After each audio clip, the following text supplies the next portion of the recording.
The one being The Wretched of the Earth, Frantz Fanon, quite good on post-liberation politics. And then just for history, comrades, we tend to undermine what the generation Yabo Mandela went through and Ukritan. This book is Umkhonto weSizwe Fighting for a Divided People. It's a brilliant book in just understanding what these comrades went through in the trenches. The YP campaign. It's in here, comrades, what they went through, passing through Zimbabwe and so forth. It is a brilliant book. Comrades, let's read. And reading is not the News 24 clips that you get in. Read. There are progressive books out there. Find them. They are not promoted by the likes of exclusive books. Those are reactionary bookstores. Get them from other books. Get them from other comrades. So this one, I'm recommending it to this particular bunch. Thank you very much, Comrade. Comrade, I leave you have heard Comrade Ndima, again. But what I wanted us to do is not to ask questions now. Let's allow the next speaker. I think I've seen comrades have been noting their questions down. Let's allow the next speaker to speak, and then after that we can then pose questions. We will take questions from there. They are saying economic freedom, comrades, is not about getting a job. You must not, when you're called for the interview and later you HR is calling, say you are successful, you passed the interview, think like, I've reached economic freedom in my lifetime. That's not economic freedom, comrades. Comrades, I just want to now welcome Comrade Mcebo Dlamini to just give the side of his, So, but let's go away. So, but let's go away.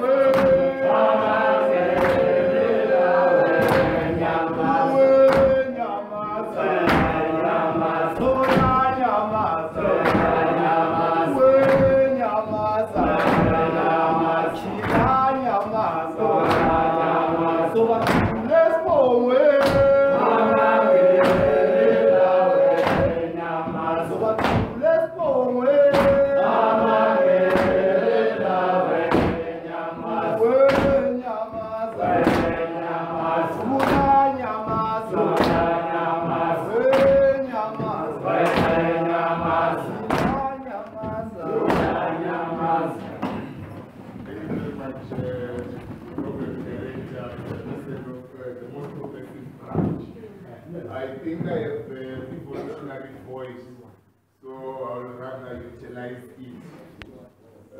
Because we are celebrating a Women's Month.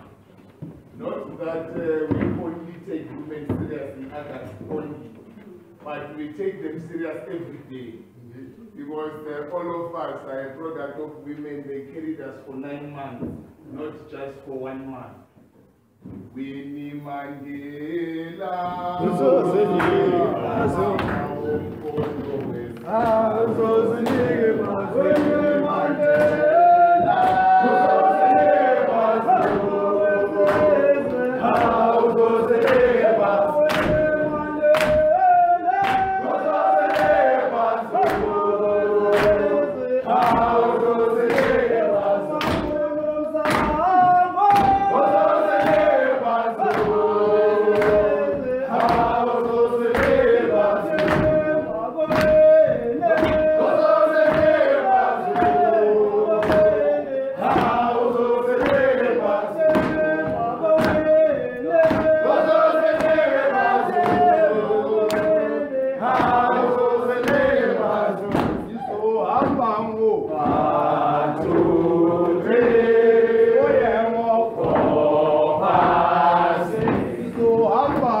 1, 2, 3, 4, 5, 6. Mamuna Zamo.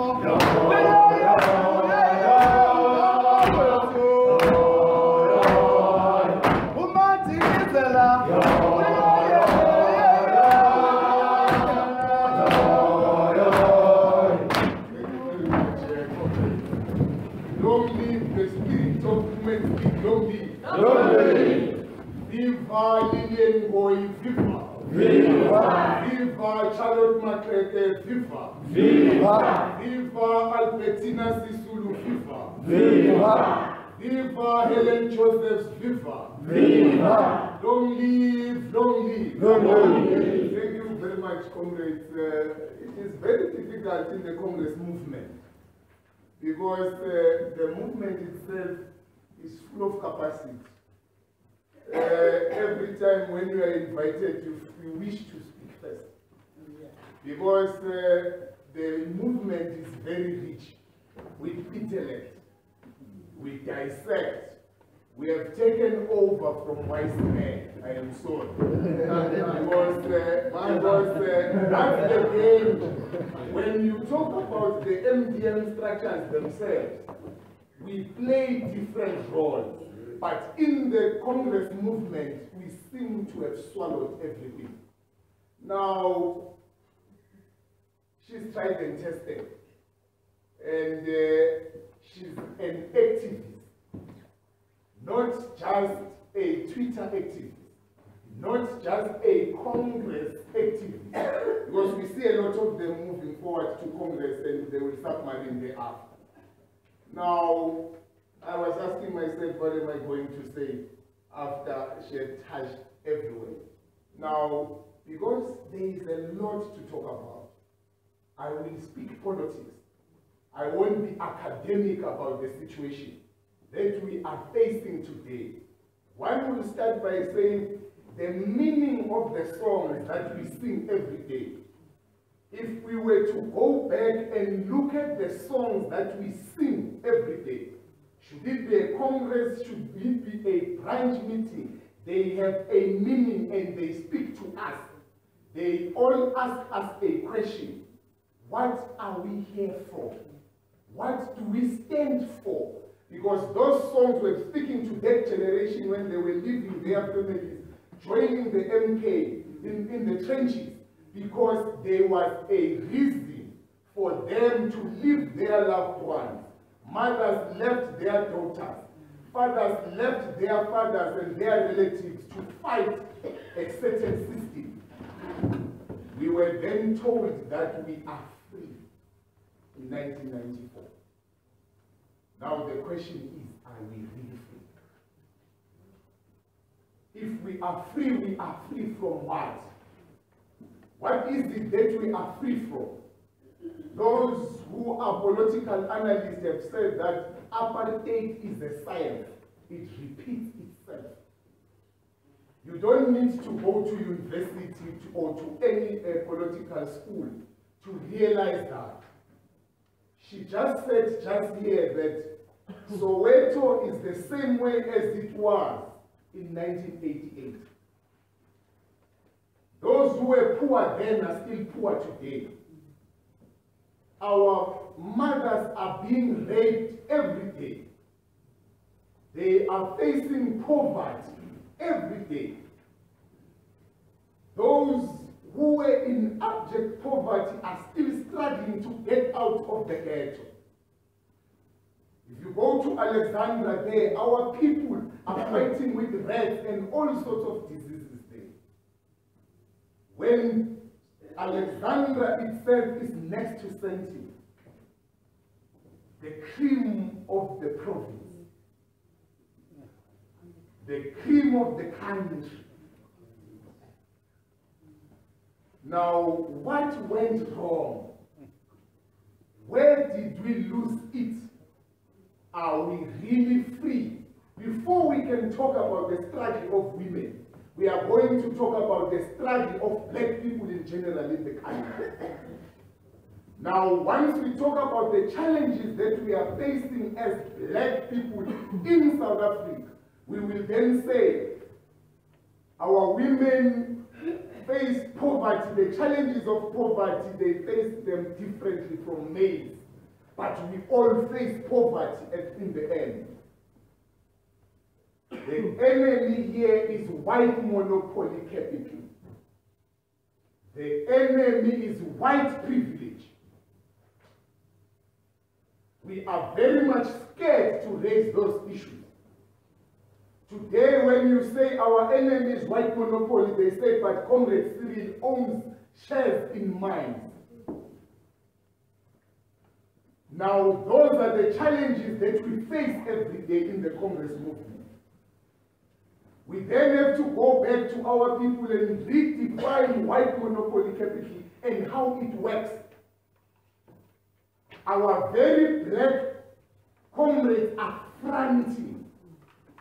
That's the danger. They delay the revolution of economic transformation. Because you think they are rich black people while they are Jews. Every rich black man has his own Jew. That's the fact.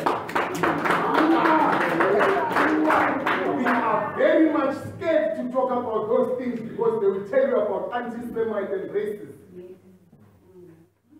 That's the cancer. They are maintaining white privilege.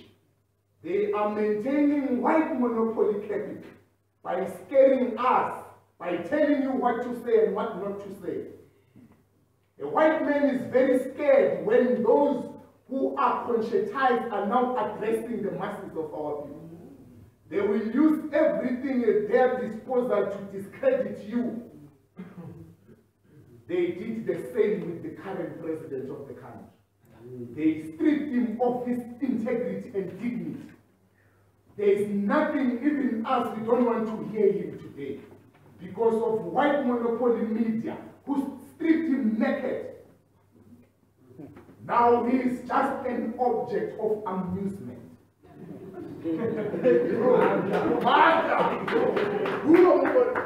He can't talk of corruption. He can't talk of HIV. He can't talk of poverty. He can't talk of free education, free and quality education. He can't talk about a black struggle. They stripped him off. They stripped him everything and we were clapping hands and we were happy because of factionalism. When a white man was undermining a black leadership, we laughed because we loved Tabombe more than the African National Congress itself.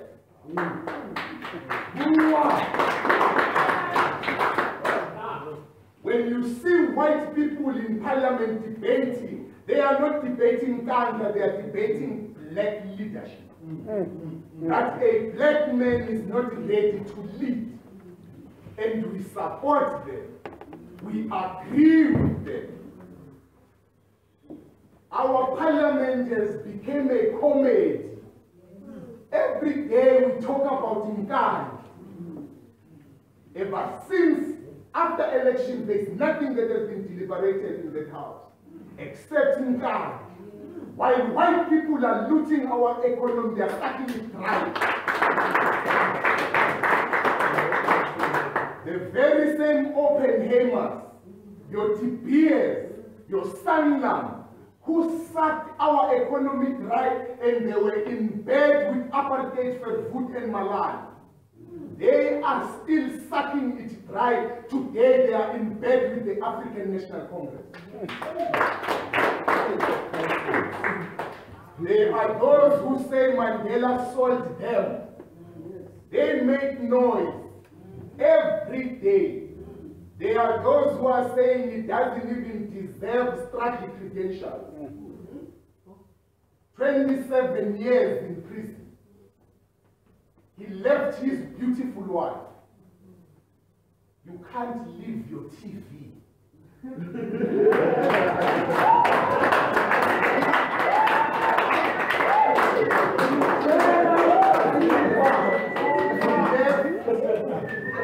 He left his profession, being a lawyer. lawyer at that time was everything for a black man.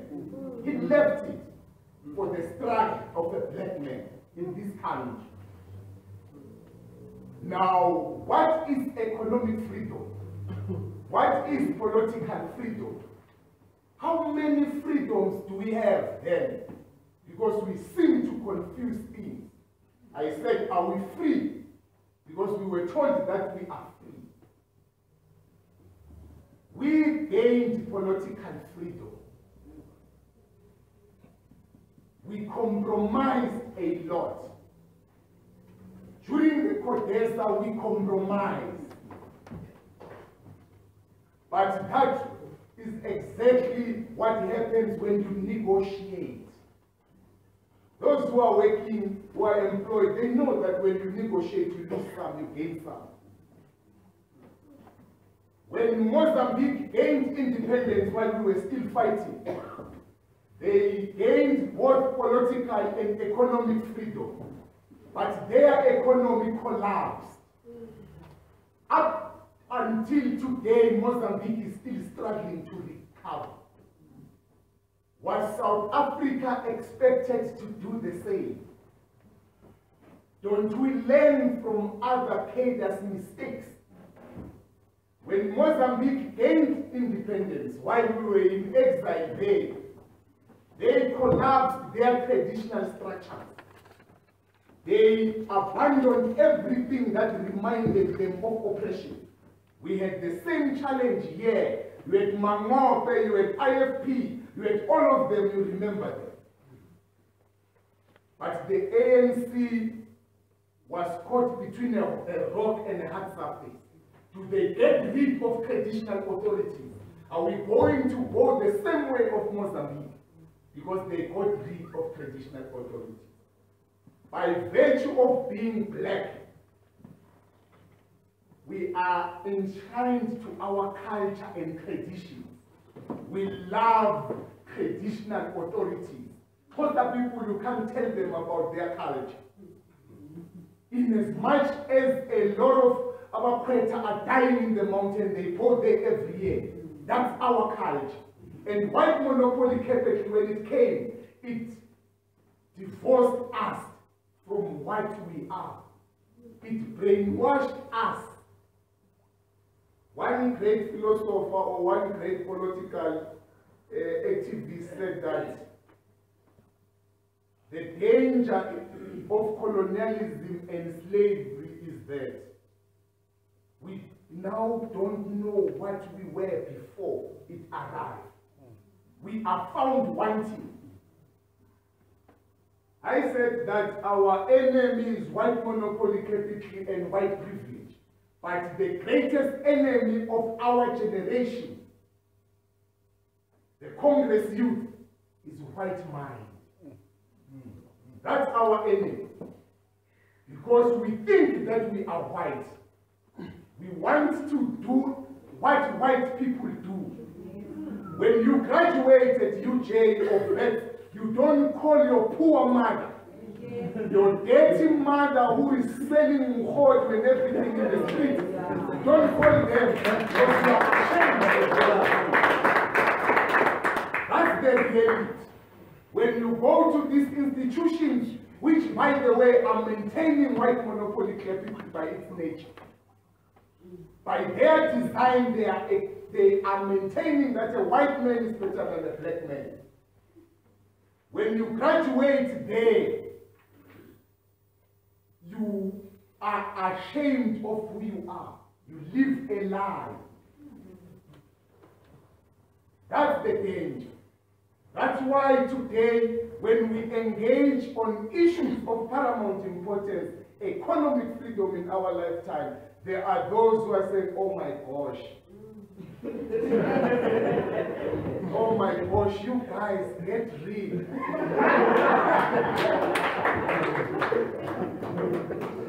There is no difference today between those who have degrees and those who don't. Because whether you go to university today, you are not guaranteed of a job. Even worse, when you go to university and you come out with that paper, you are subjected to abject poverty because you can't take that diploma and go and work in ShopRite and move 18 there because you think you are important and you are educated.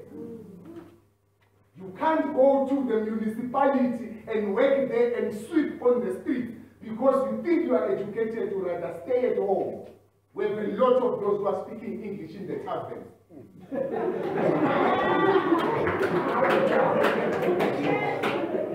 That's the change.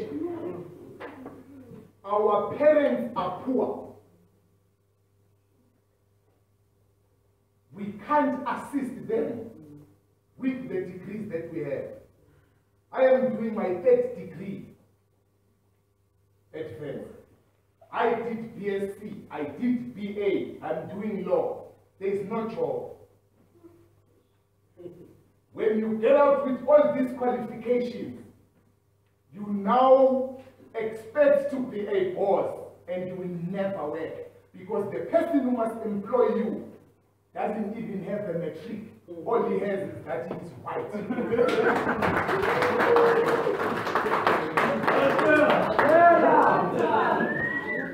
Now, I am dissecting economic freedom. I am explaining what is economic freedom. With everything that I am telling you, that's economic freedom. We don't have anything in our names. We don't have businesses. We don't even have a title deed. We don't have land. We don't have assets. All we have is bills that we have to pay. We live from hand to mouth. We are still serving a white master. You will work for a white person until you die. You will sing, you will act in generations, you will play soccer. When you die, we will bury you using hot rope in Soweto. Because you have nothing. You entertained us. We were excited. But when you die, you are poor. You don't have anything. The producers who own those studios are white. They are billionaires with black talent. Because we can't empower another black man. Rather kill you for a tender of 5,000 rand. That's the reality. Our people die poor. You know them. The ANC has been called in Soweto to put hands to bury more people whom we idolize, people who played soccer, people who did everything, people who entertained us singing. We grew up listening to Brenda Fassie in the township. He played part in liberating the country with the music he was singing. Not this thing that we listen today, Pumagim, Pumagim. We were talking about serious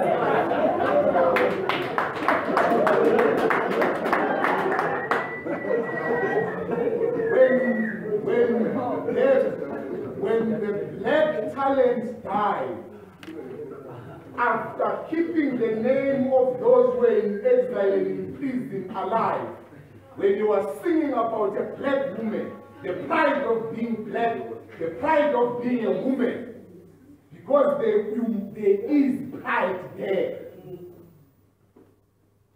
He sang about all those things, but when she died, there was nothing.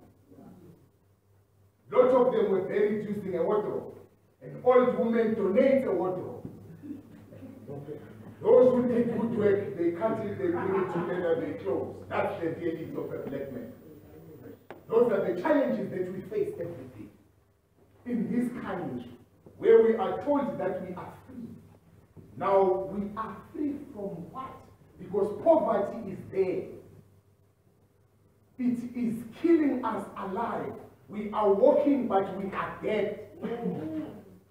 They say there is the NYDA, which is giving opportunities to our people. But the requirements for that are ridiculous. The opportunities are there, but the requirements are ridiculous. Because you don't even have 5 rand in your pocket. You can't register a business. A lot of our people don't even have IDs. Foreigners have because they can pay. That's the reality in our country. That's the danger of apartheid. That's the danger of poverty. Once poverty becomes culture, then corruption becomes a tradition. Even metropolises are corrupt. Even Home Affairs officials are corrupt. Even our own lecturers are corrupt. They will fail you algebra and they call you to their office and say, you can pass this thing. If you are a woman, you know what to do. Those are the challenges that our people face every day. You get out of university with those degrees and qualifications. When you go to employment, you find a male there. You are forced to sleep your way. The very same people will insult you to say, no, she slept her way up. Did you have a choice? That's the system. We must dismantle the status quo. Patronage, patriarchy. Those are the challenges. Chauvinism. Cultural practices that undermine women in our society. Now, how do you undermine women? Some of us were raised by single parents. The fathers were not there. They are still not there even today. They are not there. Look at how many single parents are in the township and everywhere. We are not there. Our kids as males lack role models because we are not there. Even if you support, even if you give your son money, that's not what they want. They want your presence. You find black people, they hate gays. They hate everything that has to do with gay. But they are not there to raise their sons. Who is the role model? It will be the mother. Then the son will behave like the mother, then the son will behave.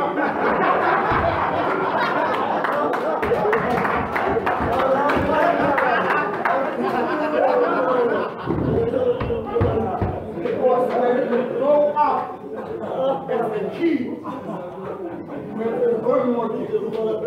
The role model will either be your father or your mother. That's it. If you are a boy, and you grow up with your young mother, because the problem now is that the parents are young. Unlike back then, the mother knew how to deal with certain situations. Now the parents are young. Even when they dress, you go to the mall, the mother is dressed like the son. If the jeans are torn, everyone is wearing torn jeans and tying the shirts there. That's the culture. But every day we make noise about gays and what have you and what have you. But we are not there as role models. That's a challenge. That's a challenge. The issue that we have today is that we are so comfortable with the status quo as it is. We are fine. We are fine being political analysts, commenting. You know, people wait for you to do something, then critique you. No, she should have done like this. And they will give you the best advice. But sitting behind their laptops and commenting on Facebook or writing newspaper articles. We don't need analysts, we need activists. Activism liberated South Africa. Songs liberated South Africa. We acquired political freedom. We compromised a lot. We now fighting for economic freedom, in that we want to produce for ourselves. We want to sell. We want the ability to control our own economy. We don't have that ability. That is economic freedom, by the way. It is the ability to do things yourself. Because we seem not to know economic freedom like the EFF. They won't know it because they are not proponents of it. They stole an idea. The real proponents of economic freedom is us. Because you find that our people can't actually explain economic freedom. Now, other people think that economic freedom is Jacob Zuma must call you and say, hey, China, here's 1 million rand, you have acquired your economic freedom. A lot of people think that is economic freedom. Economic freedom is poverty alleviation. Economic freedom is us closing the gap between the high level of inequality in the country. Economic freedom is proper health system that will be free. The Freedom Charter says all those things. I doubt, I sometimes struggle to understand why we are finding ourselves where we are today, with the Freedom Charter being clear and precise. The people shall govern, the people shall share. Minerals on top and beneath. We have policies, we have policy documents who talk about the gender struggle itself. But none of those things, Comrade Buku, has been implemented. We have the policy document of the ANC-UP. We have the policy document of the ANC itself, which talks about the gender struggle. Because in as much as we have women in position of power today, but they are still undermined. Now, I have said this before to those comrades, mostly male comrades, who when they see you working in government or whatsoever, they say, no, she slept her way through. Are you saying our mothers who are leading the movement slept their way through? Their own mothers. Because that's the insult. Now, how does white monopoly capitalism survive, divide and rule? Once women fight for their rights, and the males are also fighting to maintain the status quo, then we take our eyes from the main issue.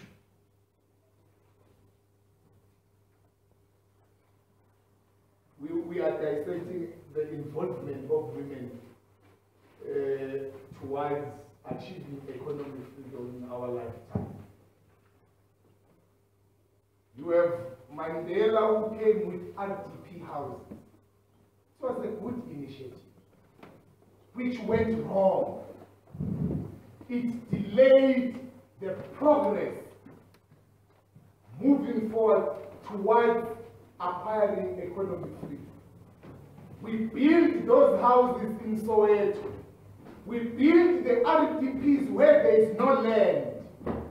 We built those RDP houses away from the productive land, away from hospitals, away from schools, away from the industry. You are saying black people must remain in abject poverty there in the outskirts of the city. That's the danger of the RDP houses that we celebrate every day. You take an RDP house, you go and build it there in the wilderness. There is no school, there is no road, there is no mall. White people remain in North Cliff. White people remain in Fenty.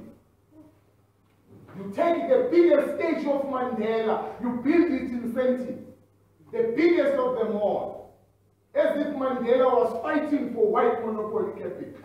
Mandela fought in Soweto. There is no statue of Mandela in Soweto. That's the ANC of today.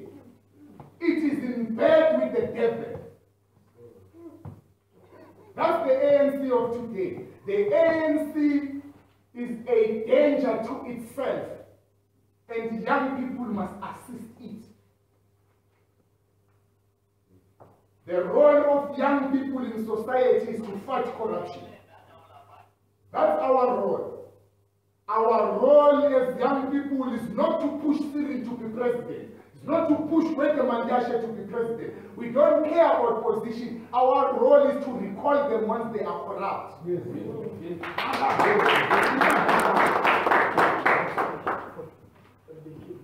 Because we are a generation who never went to exile and Robben Island. Now, what will be our struggle credential? Ladies and man has been asked struggle credentials. Won't entertain that. But he can explain where you are. And Batabeko and Sabalatu. Now, what is our struggle? What will be our struggle credential? Are we going to perpetually say Mandela sold us and leave it there? What are we doing to take from where Mandela left, moving forward? He acquired political freedom. He could achieve as much. He was also a human being. There were challenges on the ground. Our people were dying, being killed by IFP. Those who are from Soweto and those who are from KZN will know. They in escort, our people in Wembes were being killed by IFP. In Soweto, they were asking you, what is this? If you fail to say what is this, they kill you. Black on black violence. If indeed apartheid and colonialism was a crime, then who are the criminals? Who are those criminals? We have to start questioning those things. We forgave white people before they could even apologize. Yes. They never apologized for the crimes they committed to black people. When Adolf Hitler slaughtered Jews, those Jews were paid repatriation. Now, who paid repatriation for the black majority of our people? Did Malan and Botha and Vervoet and everything that stood for apartheid compensate us? We still don't have the land. You look at hobos all over Joburg here. They are sleeping in the pipes. They are begging on in the robots. Those are our people. It's because we don't have the land. Now, we are free from what? Even those who are working today who are coming from work, they are paying rent to stay here in Joburg. They don't own the houses they stay. The day you fail to pay rent, they kick you out. They kicked DJ Spoo out and we laugh. And we laugh. That's the reality. I am talking about economic freedom, but I'm not being academic about it. I am addressing the issues on the ground so that you can best understand what is economic freedom. Because if you are going to go and try to engage Floyd and Mbuyiseni, those are academics, engage them politically. What are you doing on the ground other than going and speaking big English and ideology? When they are deceiving our people. Our people were slaughtered in Marikana. They were slaughtered in Marikana. Why were those people slaughtered in Marikana? White monopoly capital. We don't own the mines. The mining industry itself is collapsing. They are collapsing it intentionally. Not that it is collapsing. They are collapsing it intentionally. What are we doing as black people? Nothing. We are busy defending land. When will the time of Nkandla pass? By the time we are done with Nkandla, millions of our people will be jobless. When we are busy speaking about Nkandla, our parents sleep on an empty stomach. Young women are left with no alternative but to be prostitutes. They are forced to prostitution. If you don't believe that, go and look university students who have become prostitutes. They are students by day, they are prostitutes by night. That's not a choice. You go to UJ, you go to FED, you will see those things. Because those are children of the working class. Those are the children who are being fed by the very organization that we represent. The ANC is failing our masses today. The current ANC is failing a black child. In Lesotho, in Swaziland, in Botswana, when you pass matric, you are guaranteed of 100% bursary. All you need to do is to produce an ID. Look at the international students who are in our universities. They are a majority. International students are a majority in these universities, mostly in postgraduate level. NSFAS doesn't pay postgraduate. Even if NSFAS pays postgraduate, but you have to first repay the money you owe NSFAS. The very same NSFAS subjects our people to abject poverty. Because when you get out there, you have a debt that you don't know how you are going to repay. Because NSFAS is also an interest and profit making scheme. It is not meant to assist us in terms of achieving economic freedom. All we need is free and quality education in our lifetime. Because SASCO is dead. And I'm going to say it here because I am in an ANC event. I can't say it outside.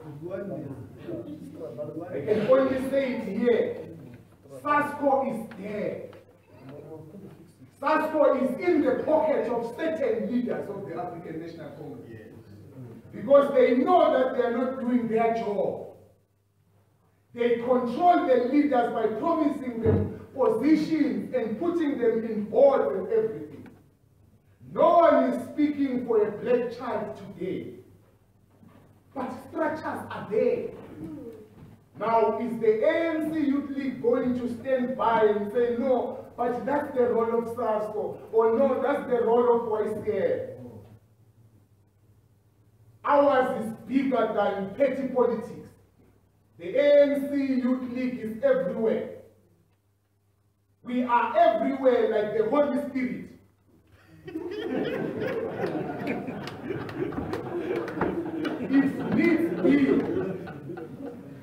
If needs be, not necessarily that it needs be, actually because the alliance of the PYA is led by the ANC Youth League. The ANC Youth League must then take and play its role, give directives, lead the struggle of a black child on the ground, fight for free education, quality education in our lifetime, because that's how we are going to achieve economic freedom. When Singapore collapsed, the economy of Singapore collapsed. They don't have anything in that country. They just collapsed after the World War. What they did, they improved their education system. It took them 20 years. They didn't manufacture anything. They just concentrated on their education system.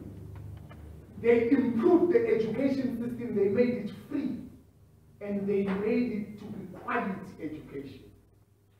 They are a superpower today. Education alone, with Taiwan and them. All these things that we are using is Taiwan. The phones, the gadgets. You ask yourself, because the minerals that make phones come from South Africa. Your zinc, your copper, your manganese, you name it.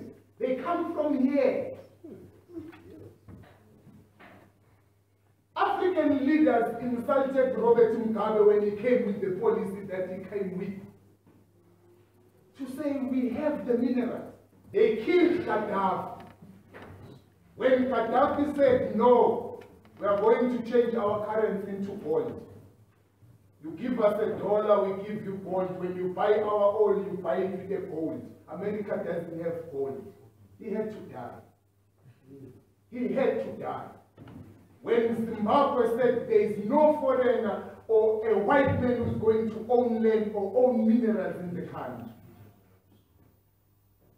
Zimbabwe was sanctioned. The economy collapsed not because of Mugabe policies, but because of sanctions. In South Africa itself, through Thabo Mbeki, we closed electricity from going to Zimbabwe. It's not the first time where we are blaming a president. Thabo Mbeki is blood of the Zimbabweans, Jacob Zuma is blood of the Libyans. That's the ANC government of today. What is the role of the ANC UK? Ours, we are checks and balances. That's why the ANC UK of Nelson Mandela were able to go to Mangaung and recall a sitting president and replace him. Because they were pushing a certain agenda, and Kuma was against it. He had to be taken out. Not because he's not buying you alcohol or he's not giving you e-wallet. Policy and principle. I think I have said a lot. And because we are comrades, once you start speaking, you will never stop. But the reality is, as the black youth, let us redefine our responsibility in society. We are leaders. The conscious ones must lead because we have seen the light. Let us take the light and put it on top, other than putting the light under the table. That's our role. Moving to Congress, I wish the Congress can come and go, so that we can focus on issues.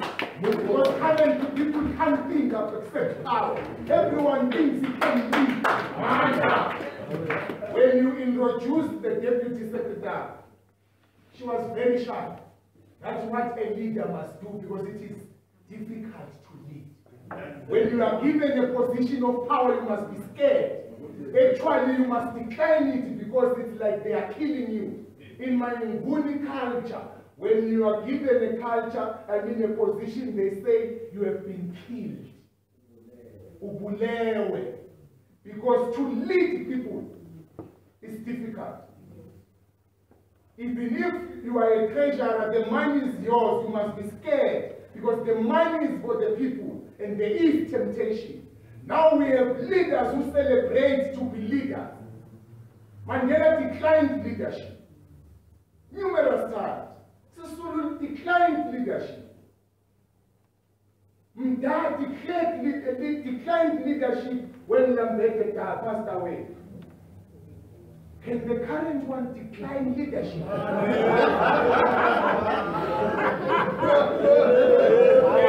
They will kill for leadership. They will die for leadership. Because leadership now is fashionable.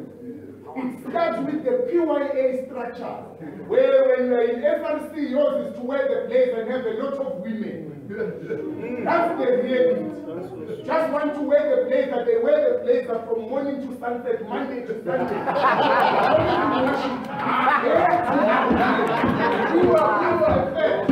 That's the reality. They graduate from the PYA structures to the MDM structures with that mentality. And it must come to an end.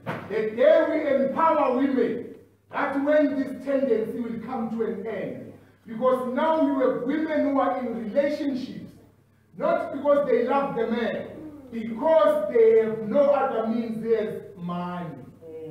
Our sisters are being raped in the name of love. Even if you don't want to have sex that day, but because you won't have lunch, you will have to accept. We have to empower women, starting with the Congress moving forward. But because being a true leader, you don't need a position. You don't need a position. Some of them, they hold positions, but they are scared of those who don't have positions. Because they know that this person is supposed to be leading. That's what you must do.